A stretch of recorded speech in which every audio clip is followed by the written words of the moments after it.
Hello guys. तर आज मी निघाली आहे शॉपिंगला. म्हणजे मला किरकोळ शॉपिंग करायची आहे, इयरिंग्ज आणि नेकलेस वगैरे असे छोटे छोटी. कारण माझ्या भावाचं लग्न आहे आता पुढच्या महिन्यात, तर मग थोडीफार तयारी मी चालू केली आहे. तर मग आता साड्या वगैरे काय नेसायच्या ते फिक्स थोड्याफार झालेत. मग म्हटलं त्याच्यावर थोडीफार आपण ज्वेलरीची शॉपिंग करूया, म्हणून मग मी निघाली आहे. सगळ्यात पहिला तर आम्ही जाणार आहोत दगडूशेठ मंदिरात, गणपती बाप्पाचं दर्शन घेणार आणि मग आम्ही शॉपिंगला सुरुवात करणार आहे. तर तुळशीबागेत जाणार आहे, लक्ष्मी रोडला जाणार आहे आणि मी त्यासाठी प्रीतमला पण माझ्यासोबत घेऊन चालली आहे. सगळ्यात बोरिंग काम आहे त्याच्यासाठी, पण माझ्यासाठी बोरिंग नाहीये, त्यामुळे ऑप्शन नाही आहे ना माझ्याकडे. ऑप्शन मी दिला पण नाहीये.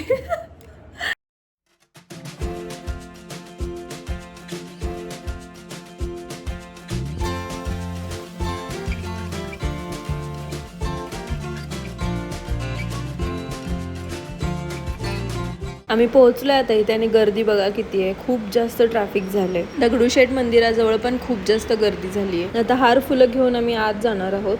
बघूया आत किती गर्दी आहे. आत पण बरीच गर्दी आहे, पण लाईन फास्ट फास्ट पुढे सरकते, त्यामुळे इतका काही इश्यू नाहीये. छान झालं दर्शन आमचं.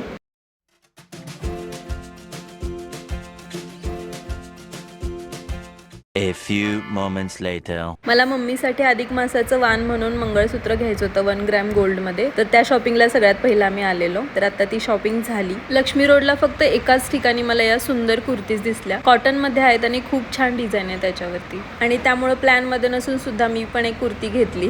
आता आम्ही तुळशीबागेत आलोय. मला काही इयरिंग्स वगैरे घ्यायचे होते, पण आता पावसाचं वातावरण झालंय, त्यामुळे असं खूप जास्त काळोख झालाय आणि आताच पाऊस चालू होईल असं वाटतंय. ऍक्च्युअल शॉपिंगला सुरुवात केली तोपर्यंत खूप मोठा पाऊस चालू झालाय, त्यामुळे आता आम्ही थांबलो एका साईडला. A few moments later. थोडासा पाऊस कमी आला म्हणून आम्ही तिथून निघालो आणि बघतो तर की आमचं टायर पंक्चर झालं होतं गाडीचं. बिचारा प्रीतम माझ्यामुळे पूर्णपणे भिजलाय.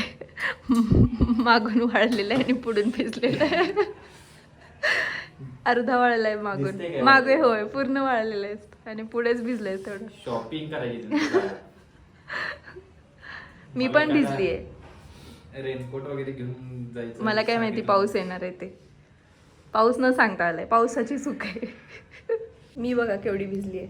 या साईडचा दंड आणि या साईडचा दंड. बाकी नाही भिजलेले मी, कारण प्रीतमच्या मागे बसलेले ना, फायदा. भिजलेलो त्यामुळे सगळ्यात आधी तर पहिला केस कोरडे करून घेतले. एवढं पावसात भिजून आल्यानंतर आता खरं तर चहा बिस्किट खायची इच्छा होती मस्त, पण हेल्दी रुटीन, त्यामुळे ब्लॅक कॉफी बनवली. कॉफी. इतक्या उशीर पावसात भिजवल्यानंतर इतकं तू माझ्यासाठी ब्लॅक कॉफी बनवून आणलीस. काय माझे तुझे आभार कसे मानू मला कळेना. ब्लॅक कॉफी बनवायला काय थोडे नाही कष्ट लागत. मला वाटलं काहीतरी गरमागरम भजी वगैरे करशील. काय ब्लॅक कॉफी दिली. चला मग आजचा ब्लॉग इथेच एंड करते. तुम्हाला ब्लॉग आवडला असेल तर लाईक करा, शेअर करा, सबस्क्राईब करा. बाय.